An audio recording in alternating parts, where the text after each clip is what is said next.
3. Sobre el sistema de todas las facultades del espíritu humano. Todas las facultades del espíritu humano, sin excepción, pueden ser reducidas a estas tres: la facultad de conocimiento, el sentimiento de placer y desplacer y la facultad apetitiva. Es verdad que algunos filósofos, que por lo demás merecen todos los elogios por su profundo modo de pensar, han tratado de explicar esta variedad como solo aparente y de reducir todas las facultades a la sola facultad de conocimiento. Pero resulta muy fácil demostrar, y desde algún tiempo ya se lo ha comprendido así, que esta tentativa de unificar la variedad de las facultades, si bien emprendida con verdadero espíritu filosófico, es inútil. Porque siempre hay una gran diferencia entre representaciones que, referidas únicamente al objeto y a la unidad de conciencia de aquellas, pertenecen al conocimiento, como también entre esa relación objetiva en la que, consideradas al mismo tiempo como causa de la realidad de este objeto, son contadas como pertenecientes a la facultad apetitiva, y su relación limitada al sujeto, en la que por sí mismas constituyen el fundamento para conservar su propia existencia únicamente en aquel, y por lo tanto son consideradas en relación con el sentimiento de placer, el cual de todos modos no es ni procura ningún conocimiento, aunque pueda presuponer algo parecido como principio determinante. El nexo entre el conocimiento de un objeto y el sentimiento de placer o desplacer provocado por su existencia, o la determinación de la facultad apetitiva de producirlo, bien puede ser conocido suficientemente por vía empírica. Pero como esta conexión no está fundada a priori sobre ningún principio, las facultades del espíritu constituyen por consiguiente solo un agregado y no un sistema. Pero se consigue, por cierto, constituir un vínculo a priori entre el sentimiento de placer y las otras dos facultades, y también si enlazamos un conocimiento a priori, a saber, el concepto racional de la libertad, con la facultad apetitiva como su principio determinante, se logra encontrar en esta determinación objetiva y al mismo tiempo subjetiva un sentimiento de placer contenido en la determinación volitiva.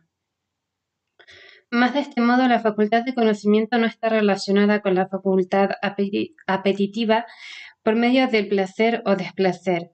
porque estos no anteceden a la facultad apetitiva, sino que o siguen inmediatamente la determinación de esta última, o quizás no son otra cosa que la sensación de que la voluntad es determinable por la razón misma, no siendo por lo tanto ningún sentimiento particular o receptividad peculiar que exigiría una categoría especial entre las cualidades del espíritu. Pero como en el análisis de las facultades espirituales en general está dado incontestablemente un sentimiento de placer que, siendo independiente de la determinación de la facultad apetitiva, más bien puede ofrecer un principio determinante de la misma, pero como para su enlace en un sistema junto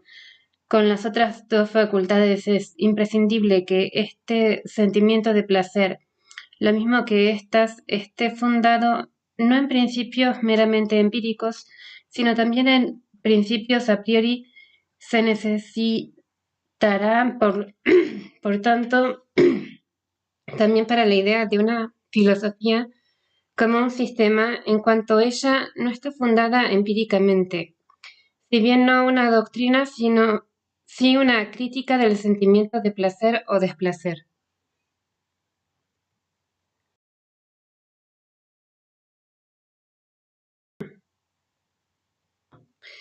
Sin embargo, la facultad de conocimiento, según conceptos, tiene sus principios a priori en el entendimiento puro. Para su concepto de la naturaleza, la facultad apetitiva los tiene en la razón pura para su concepto de la libertad, y entonces queda entre las peculiaridades espirituales en su conjunto una facultad o predisposición intermedia,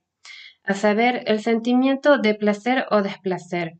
De igual modo que entre las facultades superiores de conocimientos queda una intermedia, la facultad de juzgar. ¿Qué es más natural sino suponer que la última contenga también principios a priori para la primera?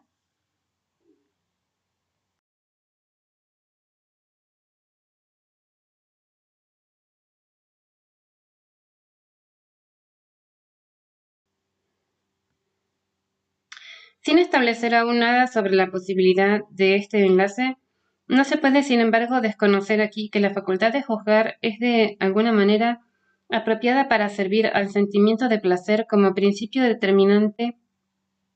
o para encontrarlo en aquel, puesto que si en la clasificación de la facultad de conocimiento por conceptos el entendimiento y la razón refieren sus representaciones a objetos para obtener conceptos de ellos, la facultad de juzgar se refiere únicamente al sujeto y no produce por sí sola conceptos de objetos. De igual modo, si en la clasificación general de las facultades espirituales, tanto la facultad de conocimiento como la facultad apetitiva contienen una referencia objetiva de las representaciones, el sentimiento de placer y desplacer, en cambio, no es más que la receptividad de una determinación del sujeto. De modo que, si la facultad de juzgar debe determinar en todas partes algo por sí sola, ello no podría ser otra cosa que el sentimiento de placer y viceversa. Si éste ha de tener en todas partes un principio a priori, éste podría hallarse solo en la facultad de juzgar. Fin.